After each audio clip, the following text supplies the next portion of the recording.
દ્વારા આયોજિત સમૂહ લગ્નમાં મંચ ઉપર ઉપસ્થિત તમામ આગેવાનો વડીલશ્રીઓ, કારણ કે નામ લેવા જશું તો લાંબો સમય લાગશે, ત્યારે ખાસ કરીને જે આજે જે સમૂહ લગ્નમાં જોડાયા છે, જે 94 યુગલો જે પ્રભુતામાં પગલાં મૂક્યા છે, તેમને ખાસ કરીને તેમના જીવનની શુભકામના આપું છું. અને ખાસ કરીને જે રમેશભાઈ ચુડાસમા જે આ સમૂહ લગ્નના કોળી સેનાના પ્રમુખ છે, એ વર્ષોથી આયોજન કરતા હોય છે, ત્યારે એમને પણ આજે આ ફરી આયોજન કર્યું છે, એમને પણ શુભકામના આપું છું. પણ આજે આપણી વચ્ચારે નથી. અને હરેશભાઈ દમણિયા, એમને પણ આ તમામ ટીમ દર વર્ષે હોય છે, અમે સાથે બેસતા હોય છે, પણ આજે જે આપણી વચ્ચારે હાજર નથી, પણ છતાં પણ છે એમને ત્યાંથી સંચાલક કરી અને સરસ મજાનું સમૂહ લગ્ન કોળી સેના અને તેમની તમામ ટીમ અને આગેવાનોએ સરસ મજાનું આયોજન કર્યું છે. કારણ કે હું દર વખતે કહેતો હોય કે પૂરા ગુજરાતમાં સૌથી વધારે સમૂહ લગ્ન થતા હોય તો એ કોળીનારમાં થતા હોય, કોળી સમાજના સમૂહ લગ્ન થતા હોય. ગયા વખતે હતા એના કરતાં પણ વધારે થયા છે. જ્યારે દર વખતે વાત કરતા હોય કે સમાજની એકતા હોય છે, સમાજની એકતા છે, અને સમાજની એકતા છે, ત્યારે આ બીજી વાર ધારાસભ્ય તરીકે બનવાનો મને મોકો મળ્યો છે. પણ ઘણું બધું થતું હોય છે, પરિસ્થિતિ હોય છે, અને એ સમયે આજે આપણો સમાજ એક થઈ રહ્યો છે, એકતા છે. આજે સમાજમાં સમૂહ લગ્નની પ્રમાણતા પહેલા ક્રમ ઉપર નથી, કારણ કે આપણામાં શિક્ષણ નથી. શિક્ષણ છે, પણ શિક્ષણની જે પ્રમાણતા વસ્તીના આધાર ઉપર જે પ્રમાણે કોળી સમાજની વસ્તી છે, જે પ્રમાણે કોળી સમાજની વસ્તી છે, એ પ્રમાણનું શિક્ષણનું પ્રમાણની સ્પીડ નથી. અને શિક્ષણની સ્પીડ વધારવી પડશે. શિક્ષણની સ્પીડ વધશે તો કોળી સમાજને પહેલા ક્રમ ઉપર આવતા કોઈ રોકી નહીં શકે. થતું હોય છે આપણા રમેશભાઈને અને હરેશભાઈને અને બાકીને જે ગીર સોમનાથના કલેક્ટર જે ખોટી રીતે જે એમની ઉપર જે લગાડ્યું છે, અને ખોટી રીતે, કારણ કે કોઈ એક કે બે કેસમાં આ ગુનો લાગુ નથી પડતો, પણ એમને ખોટી રીતે કરેલું છે. અને જ્યારે ખોટી રીતે કોળી સમાજ ઉપર થતું હોય ત્યારે હું ચોક્કસ રીતે આપ લોકોને વાત કરીશ કે કોળી સમાજમાં એકતા કરતા શીખી ગયા છે, સમૂહ લગ્ન કરતા શીખી ગયા છે, વિદ્યાર્થી સન્માન સમારોહ કરતા શીખી ગયા છે. પણ જ્યારે લડાઈની વાત આવે ત્યારે કોળી સમાજ એક થઈને હજી લડતા શીખા નથી.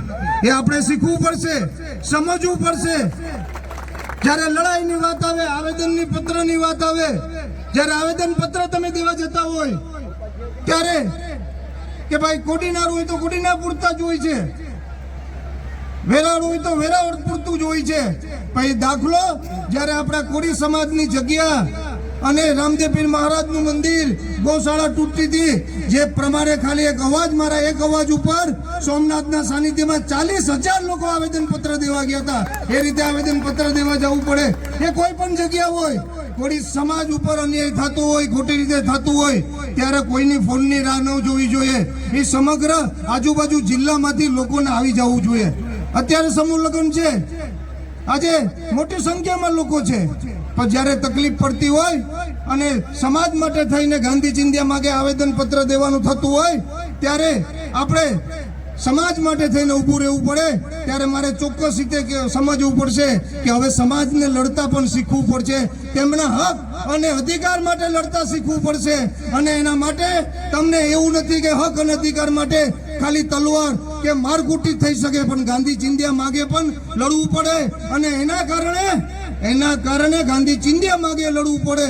અને ગાંધી ચિંધ્યા માગે લડતા હોય ત્યારે કોઈને પણ ઝૂકવું પડે. તમને એક દાખલો આપી દઉં કે ગરીબ લોકોને હું બચાવવા માટે ગયો હતો, ત્યારે ગીર સોમનાથના જે કલેક્ટર દિગ્વિજયસિંહ જાડેજા, એને ખોટી રીતે મારી ધરપકડ કરી, ખોટી રીતે ફરિયાદ કરી, પણ મારી સાથે મારો કોળી સમાજ છે અને સમગ્ર ગુજરાતમાંથી કોળી સમાજે આવેદન પત્ર આપવામાં આવ્યું છે. એના કારણે એની બદલી થઈ છે, એના કારણે બદલી થઈ છે. આ કોળી સમાજની તાકાત બતાડે છે. અને કહેતા હોય કે 2020 કોળી સમાજ જયારે નો રમી શકાય ત્યારે કોળી સમાજનો બોલ પડે પીચ ઉપર તો તારી દાંડી ક્યાં ને ક્યાં પહોંચી જાય. અત્યારે પહોંચી ગઈ છે અને એના કારણે 6 પિટિશન દાખલ કરી છે હાઈકોર્ટમાં અને હાઈકોર્ટે હુકમ કર્યો છે, આદેશ કર્યો છે કે 18/6 તારીખ સુધીમાં જો જેના મકાન પડ્યા છે એને તમે નોટિસ નો આપી હોય તો તમારે 18/6 સુધીમાં તમે તમારું સોગંદનામું અને નોટિસને જે કંઈ આપ્યું હોય આપી દેવામાં આવશે. અને તમામ લોકોને અરે જ્યારે પણ અન્યાય થતો હોય ત્યારે ક્યારે ગભરાવાનું નહીં, ક્યારે ડરવાનું નહીં.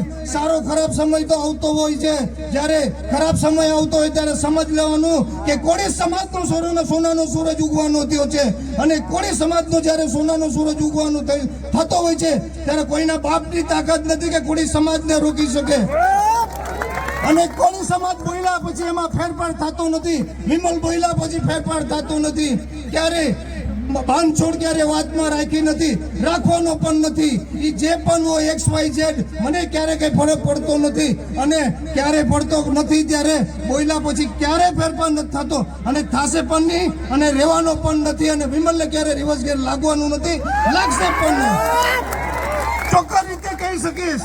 જ્યારે લડાઈની વાત આવે ત્યારે ફરી તમને કહું છું, જ્યાં પણ સમગ્ર ગુજરાત હોય ત્યારે કોળી સમાજ ઉપર ખોટી રીતે અન્યાય થતો હોય ત્યારે કોઈની ફોનની રાહ જોવાની જરૂર ક્યારેય રાખતા નહીં. કારણ કે જેમ સોમનાથના સાનિધ્યમાં કોઈના ફોનની રાહ જોયા વગર સમગ્ર જિલ્લામાંથી 40,000 લોકો જે આવેદન પત્ર દેવા આવ્યા હતા ત્યારે આજ જિલ્લાના કલેક્ટરને એને સવારે 10 વાગ્યાથી લઈને 1 વાગ્યા સુધીના બેસીને આપણી રાહ જોવી પડી હતી. આ જાહેર મંચ ઉપરથી કહું છું. કારણ કે એ કોળી સમાજનો રેલી નહીં પણ રેલો નીકળ્યો તો એને ખબર પડી છે કે આને રોકી ન શકાય. એને એમ કે આ કેસ કરવાથી વિમલ રોકાય છે. અરે ભાઈ 32 હાલે છે ને બીજું એ કઈ ફરક નહીં પડે. તમે વિમલને ન્યાય મોકલશો તો ત્યાંથી પણ વિધાનસભા ચલાવીશ.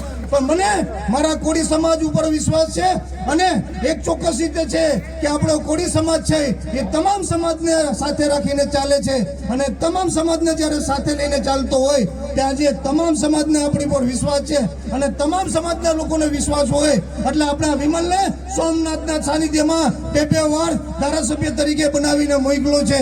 અને એ બધા આપને આશીર્વાદ કે તમામ સમાજને હંમેશા સાથે લઈને ચાલવાનું અને જ્યારે તમામ સમાજને સાથે લઈને ચાલશે ત્યારે એ ચોક્કસ રીતે તમામ સમાજ વાત કરશે કે ધારાસભ્ય હોય તો કોળી સમાજને જોવો જોઈએ. એ ચોક્કસ રીતે તમામ સમાજના આશીર્વાદ મળશે. ત્યારે વધારે વાત ન કહું પણ આટલું કહું છું કે મને ગૌરવ છે હું કોળી સમાજમાં જન્મ્યો છે. સોમનાથ દાદાને પ્રાર્થના કરું કે મને હર જન્મ કોળી સમાજમાં આપે અને સોમનાથ દાદાને પ્રાર્થના કરું કે આવી જ રીતે મારી કોળી સમાજને શક્તિ આપતા રહે અને જ્યાં જરૂર પડે ત્યાં મને અવશ્ય યાદ કરજો. આ તો વધારે વાત ન કહું છું પણ હંમેશા કહેતો હોય આપણે સારા સમયમાં ન આવું તો કંઈ નહીં પણ આપણે જરૂર પડશે ત્યારે આપણો વિમલ 108ની સ્પીડ કરતા પણ આપણે આગળ આપણો હોત બનીને ઉભો રહેશે. સાથે મારી વાત પૂરી કરું છું. આપ સૌનો ખૂબ ખૂબ આભાર. જય જય કોળી સમાજ. આ કેમ ઠંડા છે? આ વરસાદની સિઝનમાં કોળી સમાજ જ લગ્ન કરી શકે. જય જય કોળી સમાજ. જય સોમનાથ.